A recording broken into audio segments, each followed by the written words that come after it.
So a lot of times we wonder, do we have the right pricing? Are we getting enough value? Are we getting enough revenue from what we're putting out there, from our system? And I had Mark Stiving on the podcast, and he says absolutely not. He's looked at lots of different companies, and every single one of them has been missing something. And usually they've been missing a lot of things. So Mark does a great job of sharing exactly what's missing and what you can do about it with regards to your pricing, and especially around the value that the customer feels, because their perception of value and what you think your product is worth is quite different. And sometimes it's different and imbalanced in the wrong way. And so Mark is amazing, and he's got a lot of knowledge, and he shares a ton of great stuff to get you the value that you deserve, to make sure your buyers feel that value, and to make sure you aren't missing any revenue. Check this out.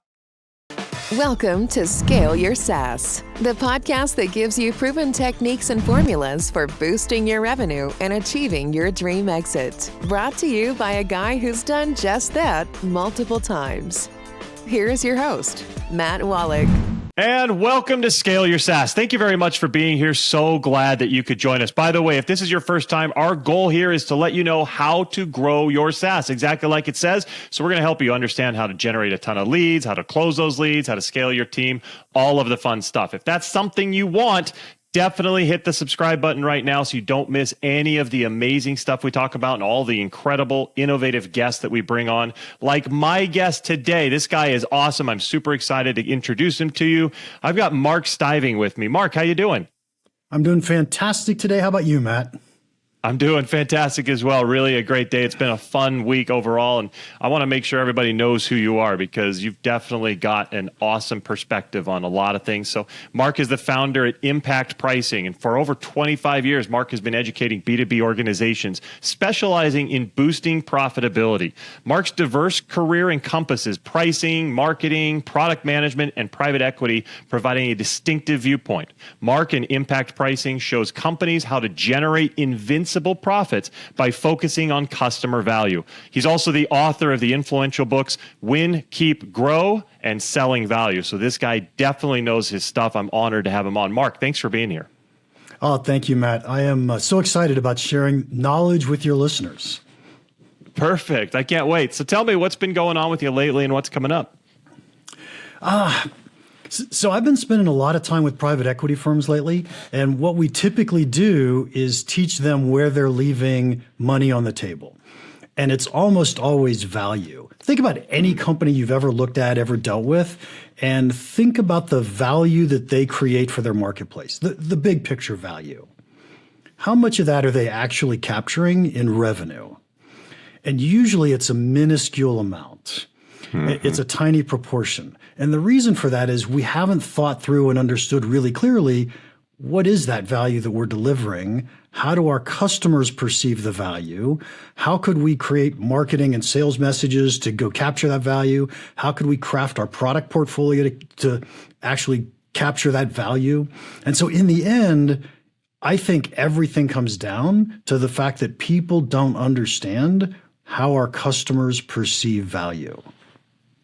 I think that's so true. And it's pretty scary, because if you feel like, hey, I've got a good handle on what we're doing and how we're going to grow, but you really don't understand how that value is seen by your prospects, by your customers, it's going to impact your growth plan for sure, right? Oh, absolutely. Absolutely. My fundamental concept for business, and this should be everybody's fundamental concept for business, and that is buyers trade money for value.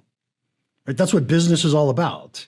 For sure. And so if you don't know what value is, how much do you charge to which buyers for what products and what value, right? It really causes a problem here. We'll be right back.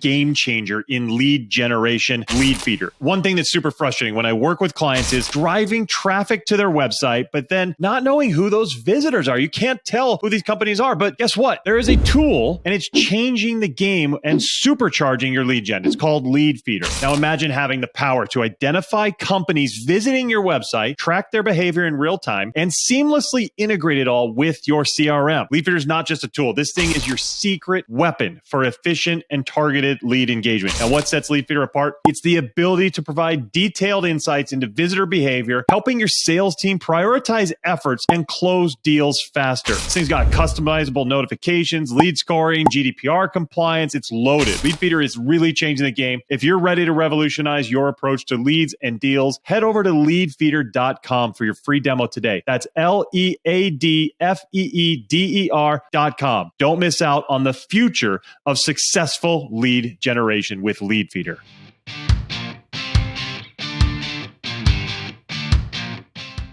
And we're back. Let me give you a quick example, if I may. This is kind of fun. There's lots of dichotomies in value and defining value and how does this customer perceive value versus that customer perceive value. But you brought up the fact that we want to scale your SaaS. Well, okay, it's the name of your podcast. So there's two ways to grow a SaaS company. You can win new customers or you can grow your existing customers. That's it. Sure. The only two ways you can do it. Now, if you think about it, winning new customers is all about perceived value. How much value do they think they're going to get? Because they don't know. When it comes to growing your existing customers, they're using your product. So they're realizing a set of value. Now it's a question of how much real value are they getting?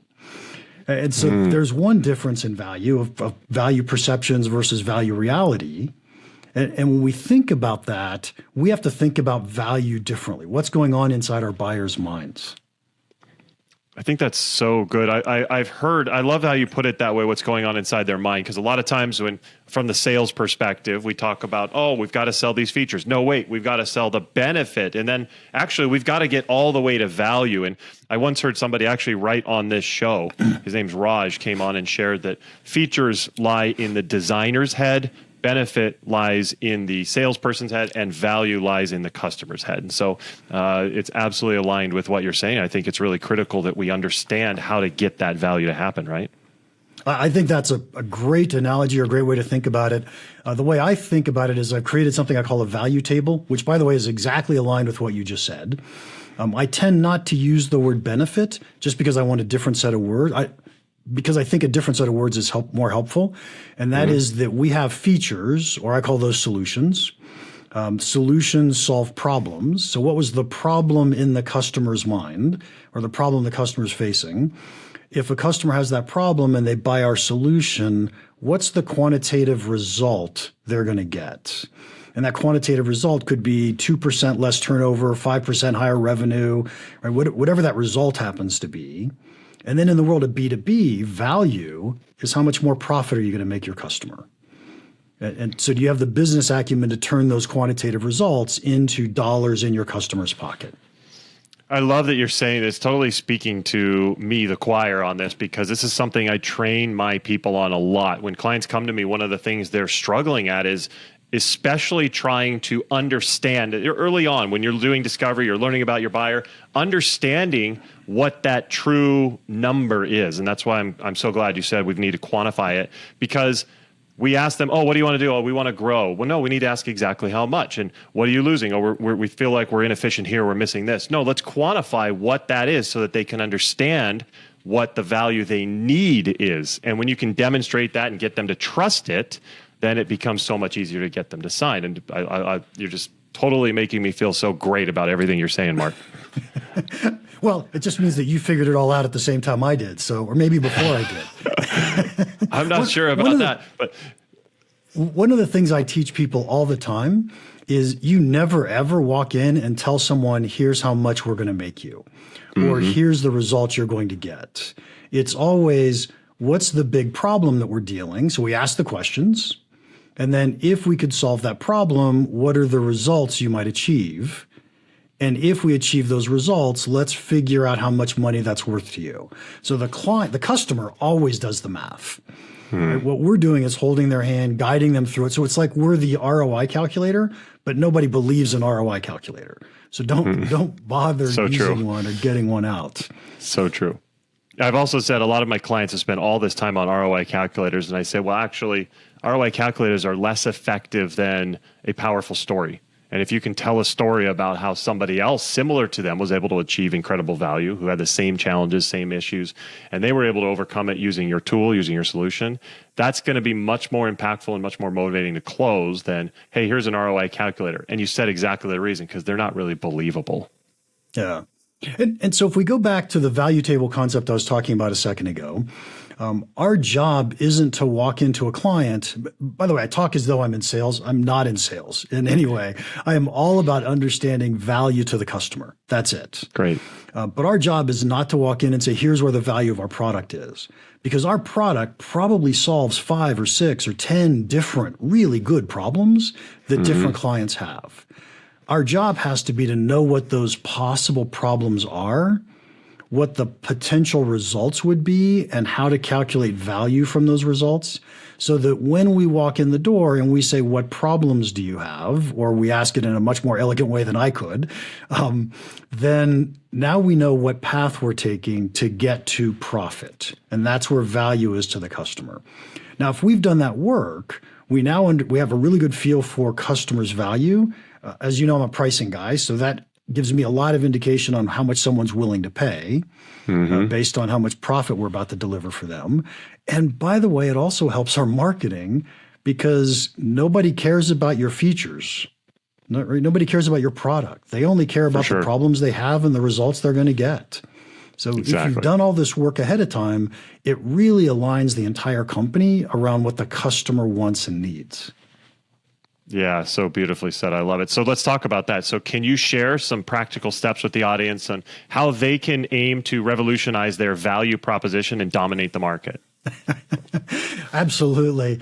So first off, try to create a value table. Now, the value table, my step one is, what are your best, I call them marketable product features. So what that really means is, these are the things you put on your webpage. Oh, we're really proud of this. Or these are the things your salespeople talk about. It's what they think has won them deals in the past. And so there's a reason they won them deals, because someone cared about it. Now here's the really, really hard step. What problem did that solve? And so many people want to say, well, it solved the problem that I needed one of these. No, that's not a problem, right? What problem did it solve? Can you put yourself in the shoes of the buyer and say, I had this problem, right, whatever it happens to be. And there's many, many great examples of this. I'll give you one of my favorites. And by the way, I've worked with many, many companies on this, and it's like pulling teeth to get them to think this way. It is so hard. So I was working with a client who makes all the technology for drive-through restaurants, right? Drive-through stations at fast food restaurants. And they were creating something called a long-range radio. I'm like, why the hell does anybody need a long-range radio? And over time, we could figure out, well, here's the problem. If you go to a fast food place that has a really long line and someone pulls up into the line, then they say, well, that line's too long, and they leave. But if you have a long-range radio, you can have someone out taking the order at the edge of the lot, and they're much less likely to leave the line. Right? Chick-fil-A does this beautifully. Exactly. That's exactly right. But the whole point is, what's the problem? The problem is, I have customers who think the line is too long, and they drive away, and we lose customers. Right? That's a real problem. For sure. Right? So then you can quantify what's the result, how many more customers do we get during which peak hours, and then what's the dollar value, so the hard part is defining the problem. I love it. And actually that goes right to something a great man once said. That was my dad, who was an awesome marketer. And he said, never make people wait to hand you money. And your example right there of the line and people ready to give them money to the business, exactly what you would want, figuring out how to make sure that those people stay in line so you can get the money and get them served faster and get them to pay you faster is genius. And it kind of goes back to the jobs to be done, right? Like, we have to figure out what that job to be done is, isn't it? Absolutely right. I tend to think in terms of customers' problems and results as opposed to the jobs to be done, but they're very similar concepts. Yeah, it makes a lot of sense. Okay, so we're in software. We got software leaders listening to the show. How can they know that they're doing this accurately? How can they make sure this is happening and that they're getting the revenue they deserve? I really don't want to answer this question because here's the answer. They're not doing it right. Right. I have never met a company who understands the value of their products. And the reason for this, and by the way, I have the same problem with my business, is we all have the curse of knowledge. We know what it is we do so well that we forget what it's like to be a customer, to be a client, to not know. And so I got to say, I've never met a company that does this exceptionally well without a lot of help. So here's the answer. Everybody needs help, right? Everybody needs to figure this out. But can I mention something important on software companies, if that's okay? Yes, I love software companies. Great. Right? The reason I love software companies is the product can change really rapidly. They don't think so, but compare that to trying to change hardware, right? We can repackage into different options and different offers relatively quickly in the world of software. And so when we start thinking of software, my second book was titled Win, Keep, Grow, and that stands for we have to win customers, we have to keep customers, we have to grow customers. You've heard this as land and expand over and over again, and so many companies spend lots of resources on landing and very few resources on expanding. And so how do we expand our marketplace? Well, we expand customers. There's 4 ways to do that.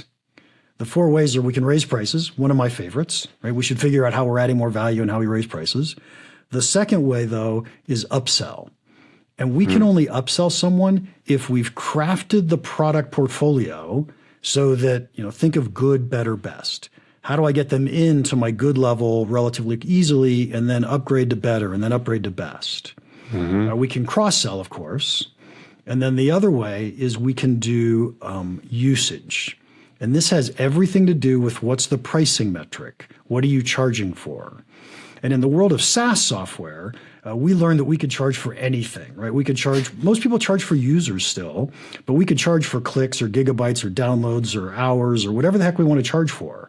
When you can pick the right pricing metric, then as your customers get more value from your product, they pay you more money. And so I think one of the biggest problems companies have is they don't focus on how do we grow our current customers. Yeah, I think that's so smart. And it's something that kind of aligns with what I teach on the sales side with new logos, new business is focus on how you can help them improve. Instead of thinking like, I need to sell, I need to make a sale, I need revenue, focus on how you can help them improve. Same thing with your customers. Don't turn that off once they've actually bought from you.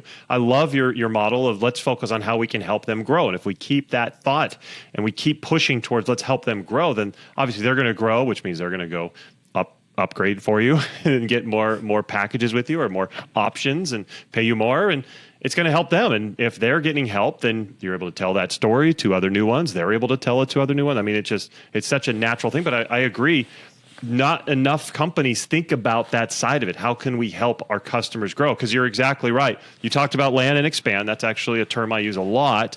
And I tell people land and expand, most companies are great at the land and suck at the expand. They don't know how to make that happen. And you have a great point from your perspective. My perspective on another reason why that is because the sales team doesn't communicate accurately enough, well enough to the rest of the team on, hey, we got them to dip their toe, but they've got a lot of opportunity. They need to be doing this. They should upgrade to this. In a couple months, they'll need this. And that communication just doesn't happen.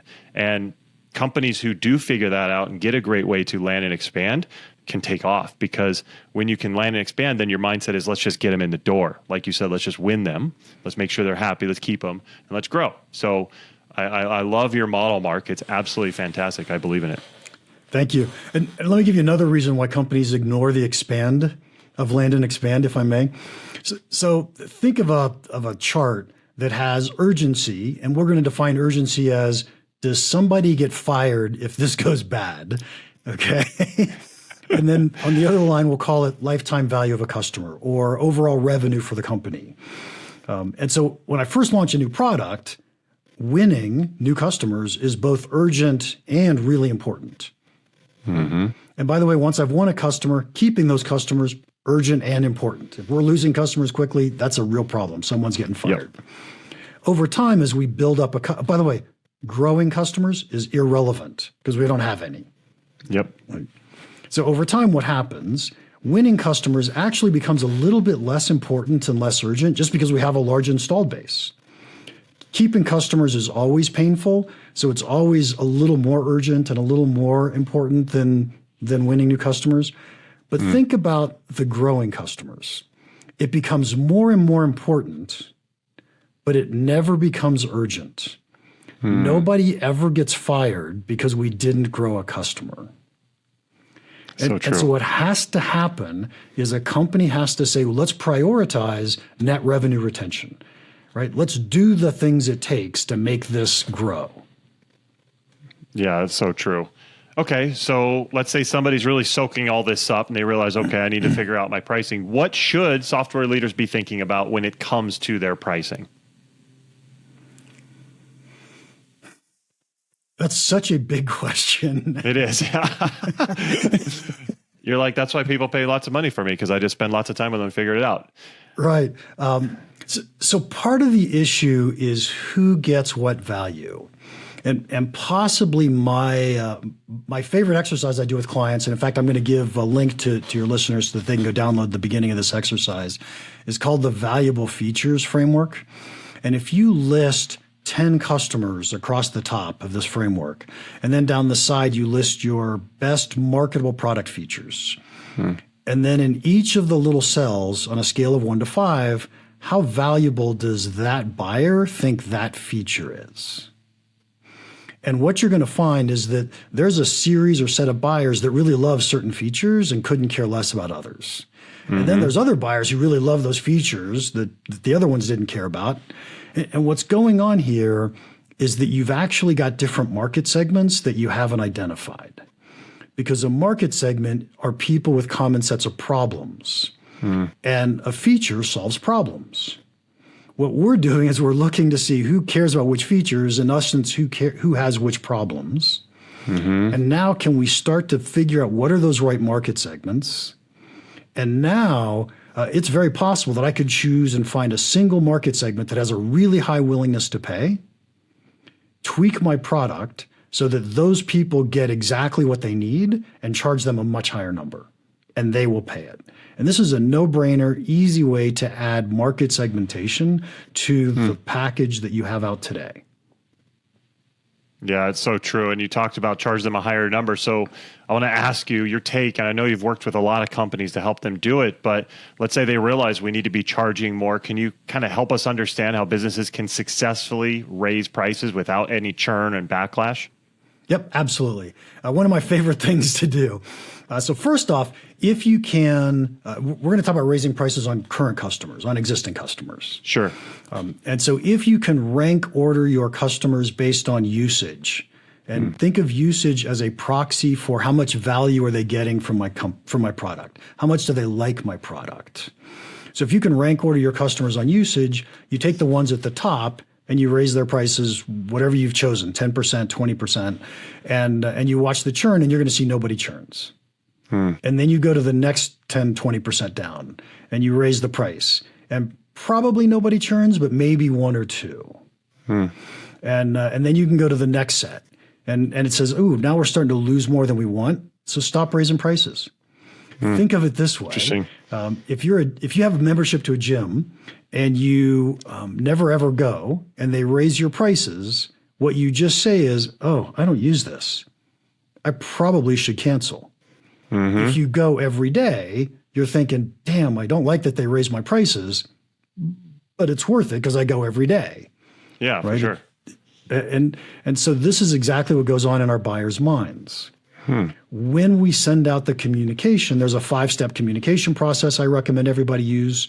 If the 5 steps are applicable, right? I don't want you lying to your customers, but here's the 5 things you say to a customer. Number 1, my costs went up. Number 2, we added more value this year. Number 3, do something nice. So what this means is you've been a loyal customer. We're raising prices as of January 1st, but we're going to hold your price the same until July 1st. right? So do something nice for customers. Number 4, you're still paying less than somebody. And usually that's relative to new customers, something like that. And Sure. I'm going to tell you that I just forgot the number 5. I've got blogs on my website that'll explain these. No worries. I'm sure people can go find that on the site. By the way, what is that link to download that resource you mentioned? Yeah, so go to impactpricing.com/SYS for Scale Your SaaS. And there's 3 different clicks 3 different downloads they can have there. One is this valuable features framework. Another is a link to my books, so they can grab that. And then if for some reason they want to get a consultation with me or a discovery call with me to see if I'm helpful or possibly helpful for them, there's a link there for that as well. Okay, perfect. So impactpricing.com/SYS, Scale Your SaaS. Love that. Go there, guys. Check that out. We'll put that in the notes as well. Mark, as we wrap up, what advice would you give for software leaders who are like, well, I'm not sure if my pricing's right. I'm not sure if I really have understood the value well enough, and I'm thinking maybe we need to raise. What advice can you give to those leaders? The single biggest piece of advice is to see if you can turn your company into a value-based culture, right? And value-based culture simply means every decision we make, we think about the customer. What's going on in the customer's mind? So often we lose sight of our customers because we have to do our accounting, we have to do our finance. Heck, can I just confess that I do this myself? I realized the other day in my proposals, I was breaking out travel because it was easy for me and something I'm doing in my business. But in truth, the customer doesn't care, right? Bundle it in, put the price into the package. It's like, oh. And so we so often just stop thinking about the customer. Every decision should be around the customer. So true. I love it. I think that's so well said and wraps us up really nicely. Mark, it's been fantastic seeing your perspective and learning from you. Thank you so much for coming on and sharing. Impactpricing.com is where you can find Mark. And Mark, can they see you on LinkedIn as well? Is there anywhere else they should find you? I practically live on LinkedIn, so feel free to send me a connection request and send me DMs, and I talk to everybody. Okay, perfect. We'll put that into the show notes as well. So if you're listening, if you're watching, go check that out. Go see Mark. Go check out those resources he gave at impactpricing.com/SYS. Mark, thanks so much for coming on. Matt, thank you. This has been a lot of fun, and we covered a ton of ground in a little bit of time. I love it. Just the way I like it. Somebody driving to work. Perfect timing for their commute, and hopefully they got a lot out of it. So thank you so much. And everybody out there, thank you for being here. It's been really glad having you. Make sure you're subscribed so you don't miss anything. We're also looking for reviews. So if you think that what Mark just shared was amazing like I do, go on there and review it and say this show is really helpful and has made me better. Thank you for that. I really appreciate that in advance, and we'll see you next time. Take care. Bye-bye. Thanks for listening to Scale Your SaaS. For more help on finding great leads and closing more deals, go to mattwallach.com.